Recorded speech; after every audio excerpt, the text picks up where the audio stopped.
I mean, the deadline you gave to the president to step down by 9 a.m. has come and gone. Yes, indeed. The deadline that we gave to the constitutional delinquent of a president of ours has come and gone. As you know, we did say that he violated the constitution in trying to bring in a minister to act from outside. When Section 98 is very clear that he should leverage within his cabinet and identify a cabinet minister to preside over police, like he has done with Mantashe, who's also questionable. But what we're saying is, he has obviously now missed the deadline. We've called for him to step down. We now have to fast track and seek sort relief now. This is what we're going to do in the Constitutional Court on an urgent basis.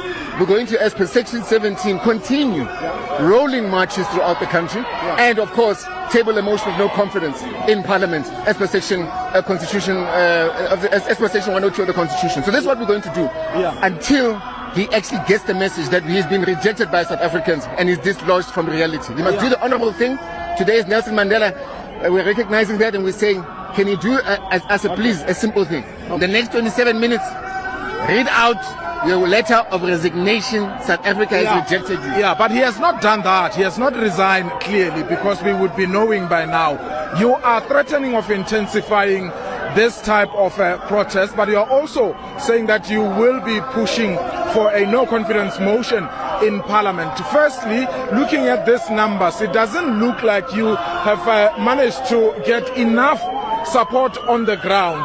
And in Parliament as well, you simply do not have the numbers. How do you hope to achieve that rate? I think the last time, it was a huge mistake to underestimate Umkhonto weSizwe. If you look at what we did with our march and the impact that it have just on the VAT increase, that alone should be telling you the kind of influence and impact that Umkhonto weSizwe can have. So what you're seeing here is just 3,000 people.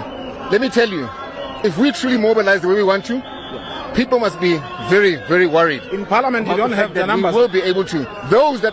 Sorry, you were saying in Parliament... In the National Assembly, you don't have the numbers to kick him out. We are the official opposition. And by the way, not just the official opposition, we're the incoming government. And this is what people must understand. This GNU has failed the people. It is not for the people. And we're saying in talks with other parties such as the EFF to consolidate your numbers. Caucus. We're part of the Progressive Caucus, as you know. We will obviously lobby other political parties. We share the same agenda. We share the same objective, that this GNU must be dismantled. It is not for the people, and that we need to be governing as the incoming government.